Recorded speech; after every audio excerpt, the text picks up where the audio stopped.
I'm Mikey, And I'm Matt. and we're here to talk to you today about Solo, a Star Wars story. Flying Solo. Yeah. It's a Which is, movie where he's completely by himself and no one else is there. That's pretty boring. Yeah. So overall, what did you think? In all honesty, I was very hesitant about this movie. Okay. I didn't think it was going to be as well as it was. Okay. I went in going full Lando, and I was like, Yeah. Lando's going to be Yeah. badass. I can't wait to see Lando on the big screen. Yeah. Because I'm a big Yeah, Lando no. fan. But then, when Han and his girlfriend came on screen, he blew me away. So I was really gung ho for Lando, and I was really glad at what they did. Overall, I really enjoyed the movie. It was fun, a little dark, funny at the right moments, and it added some depth to Lando, Chewie, and Han. And I think that it also answered a lot of questions that we may have had, like how they got the Falcon, how everyone met, where Han got some of his skills. There were some misdirects in that they kind of throw in, like, oh, maybe this is where he gets his skills, but he really didn't. Psych. So we can talk about that stuff a little later. What did you think about the actor who played Han Solo? He was fine. He was okay. It was good. The only thing that, looking into it, you can discuss a little more later on that, but he's late 20s, and Han at this point is supposed to be mid to late teens, maybe early 20s, so it's not really... That's Hollywood. Yeah. But for an actor, someone who not only has to play Han Solo, he has to play Harrison Ford playing Han Solo. Exactly. Yeah. No, 100%, and I think he fit, and it was really good. Overall, really worked for me. So plot. Yeah. This movie starts in following Han in his early to mid-teens when he's running around with his girlfriend having a misadventure, and running away from their weird foster parents. Yeah. He gets away, but she doesn't, and he promises to become a pilot and come back. So he enlists in the army to try and follow that, or he enlists in the Navy, rather. That's where he gets his name, because he didn't have a last name, so they called him Solo, because he was traveling alone. Makes a lot of sense. Yeah. So flashes forward 3 years later, he's with the Empire, which is actually how we know when this movie takes place. It's after Revenge of the Sith, before A New Hope, and based on his age, considering that he is 29 at the Battle of Yavin, this probably puts it right around the time that Star Wars Rebels begins, given the time frame. So it's about 14 years before A New Hope, up to maybe 11 years before A New Hope. So we'll see where it falls in the official timeline. Before we get too far. Anyway. So, the girlfriend scene at the beginning of the movie, I want to break this down a little bit. Okay. They ripped off someone for something very expensive. Okay. Which is the hyperfuel that Yeah. the movie's based on. The whole movie is based on hyperfuel, which is a weird thing. Just going into it, The Last Jedi is the first Star Wars movie that ever talks about fuel and how we feel, like how they need fuel to do things. First of all, they're constantly running from one place to another and doing da da da da da da, constantly going at light speed. Yeah. Finally, now we have talk of fuel, and that's where all the lawlessness in the galaxy is that it revolves around obtaining and selling and doing stuff for fuel. Really weird. They run afoul, stealing the fuel. The whole movie's based around fuel. 3 years later, he runs into this weird rogue group of thieves. They end up. He tries to join them so he can leave the army. They end up branding him as a deserter. They decide to feed him to the monster. It turns out that's Chewie. That's how he meets Chewie. He can speak Wookiee, which is what saves him. They do a plot to escape. He escapes. Suddenly, that crew finds value in him because he's got big muscle behind him. They decide to take him on that job that they've got coming up, which is to steal more fuel. They fuck that job up. And we meet the space pirates. We meet the space pirates, the Marauders. Then we have... Very important. Yeah, they're important.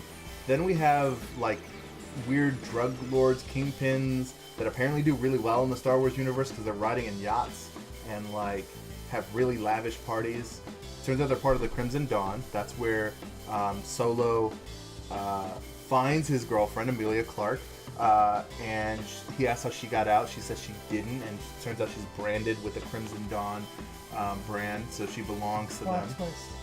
Yeah. So then they convince him. They convince this drug lord to let them do one final job to make things even, and it's called. So they have to get fuel, and they call it the Kessel Run, and it's basically they have to go to this slave mine called Kessel, where they get unrefined fuel. They take that fuel and they have to transport it to a refinery, where the refinery is in Savarin, and so they have to take it to the refinery before it explodes. So that's called the Kessel Run, because they take it from Kessel to Savarin before it explodes. And so that actually answers the parsec question as well, because it was a weird. They had to go through this weird maelstrom to do it. Yeah. Yeah, so they had to follow this like weird cloud storm in space, and what they had to do was, like, it was a specific distance they had to go. It's 12 parsecs, but it was through a maze, and essentially, there was a part where the stabilizers for the fuel were like going down, and it's like, well, we can't do it in less than 12 parsecs. And he's like, well, I can do it in less than 12 parsecs. And he just drove straight through the storm, didn't follow the maze. And so that's how he did the Kessel Run in less than 12 parsecs. It was a really funny, thing. It was a really well done scene. That was the first time he drove the Millennium Falcon too. Yeah. So it was great. We see, to get the fast ship, to be able to make the Kessel Run, they needed a fast ship, so they introduced Lando, and he's just fucking amazing. Like, Donald Glover fucking nailed it. He is young Billy D. It was great. His robot was pretty cool too. Oh yeah, I love this robot. I forgot what the robot's name is, but like there's like this. Yeah. She's like the wife of him. Because she had like a mind of her own, kind of like K2SO. Yeah. I can't remember her name because we saw it so recently. And it. Do you think that would help? Yeah. No, it didn't. We saw it a few days ago. So. But still. So she was all about like robot rights and like freeing robots and getting, equal rights. There's even a scene when she sits next to Lando and he's like, yeah, anything you need, and she's like, equal rights. And then like there's even a scene where like in the mine where she started pulling the robot's chips out. Yeah. And she's like, stop following the program. Do it on your own. Yeah, and then she causes a mass robot riot. A mass robot riot that actually frees all the slaves on Kessel. It was pretty great. It's one of the best scenes. The whole movie, I think, was actually pretty well done. Really well thought out. What about presentation? How did you feel about presentation of the movie? So, like, I feel like everything all the way up to the cloud was like great. It was interesting. It kept me in depth. Okay. It seemed like they were racing at the end though, and it seemed like they were trying to. Oh, we only got 20 minutes left of the movie. Let's try to squeeze this as much as they can. Sure. So, I can get that. Everything started happening their way just to move the movie along. So yeah, on my side, everything to me, everything looked great. Everything going into it was great. The scenery. I mean, it's Star Wars. You're not gonna fucking look at Star Wars and say this shit looks bad. No. But I do agree that there were some presentation issues when it comes to how the plot played out, and I think there is some necessity to it in a way, because like everything feels great until you get right up until you get to them leaving Kessel, because it by necessity of the story is something that's meant to be extremely fast. Right, so you have everything leading up. The problem that I have is that everything happens so fast, and then there's a sudden slowdown because there's the eventual, there's the eventual trade-off, the betrayal, the different things that happen. Woody Harrelson betrays everybody, although it's not really surprising. He looks like a bad guy on screen. Then you have Vision being like evil. Yeah, Dude, Vision's evil. Emilia Clarke is evil. Everyone's evil, and then it turns out that the leader of Crimson Dawn that they report to is Darth Maul. So that's like the whole thing. That's a big spoiler right there. So Darth Maul is in this, which also gives us the timeline. We know that this has to be before before the end of the Rebel. So it's after Clone Wars, because Clone Wars is before Revenge of the Sith. So it's after Revenge of the Sith, but it's before the Star Wars Rebels, because Star Wars Rebels is where Darth Maul dies. We know that both of those shows are canon, so that's where it falls.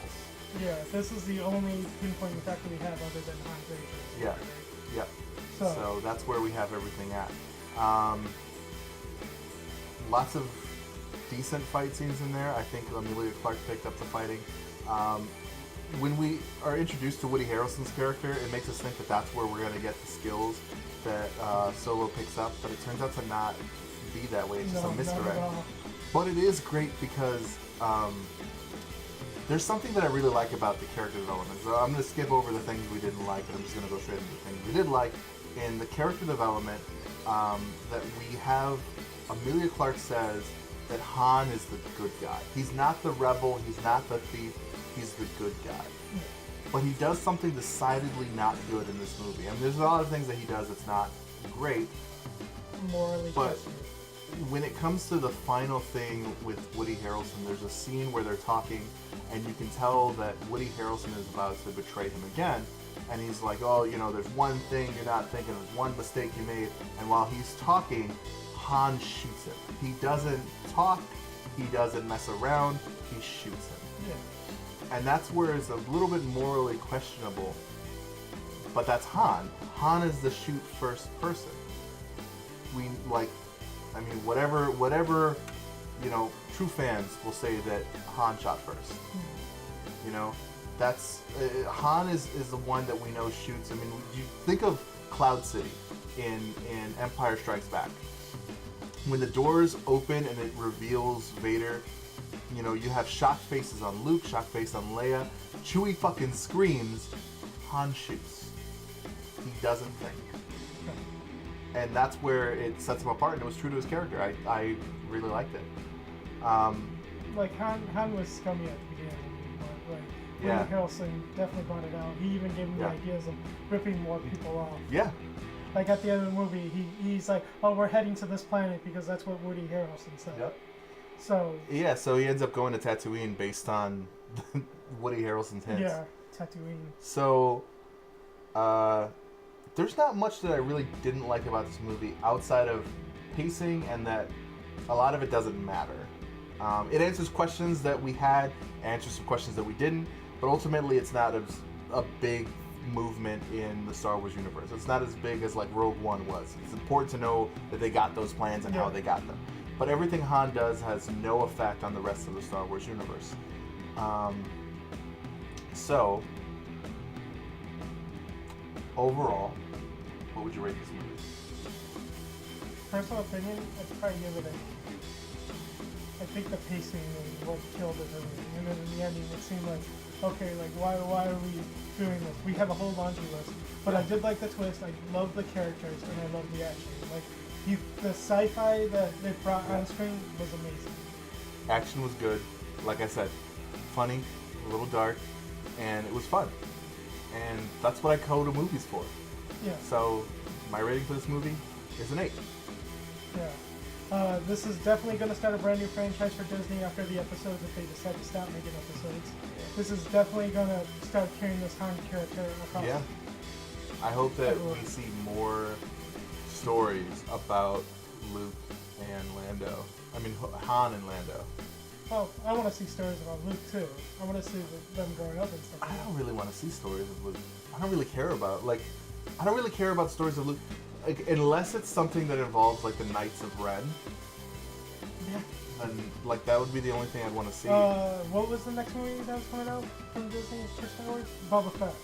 Yeah. I'd be interested, like Boba Fett movie, like that. That's fine. I would see that. I would also like to see a Darth Maul movie. Yeah. And so it would actually be really nice if the Boba Fett movie takes place slightly after the Solo movie. Not for them to have any kind of interactions with each other, but putting it in the time frame that we know that Darth Maul is alive, it would be very interesting because we know that Darth Maul at the end of Clone Wars actually helps destabilize Mandalore and kills the Mandalorian Prime Minister. Is that what it was? Obi-Wan's love interest. I can't remember her name. But he kills her and fights with Emperor Palpatine before he's even the Emperor. Anyway, it'd be interesting to see kind of like how Boba Fett as a like Mandalorian warrior would interact with Darth Maul. Yeah, I have high hopes for the future of that. Yeah. They just announced the director for Boba Fett too. It's the dude who did Logan. So that's going to be pretty awesome. Yeah, that's not bad. Yeah, Logan was a badass movie. Yeah. Well directed. Yeah. So. Well, that's our review. Next time on Nerds in the Dark. See ya. Hey, this is the end slate. This is the part where I'm supposed to ask you to subscribe, but instead I'm just going to let you watch some videos because I'm not the boss of you. See if you like us, see what happens, who knows? I'm going to the next spot. I'm going whether you like it or not. I'm traveling. I'm not done looting. I'm not done. You're done. You're done. Damn you. You're done. Whatever. Kick all these motherfuckers' asses. Can I ride on this shit? I want Yoshi. Ah, Oh, fuck. motherfucker took my Yoshi.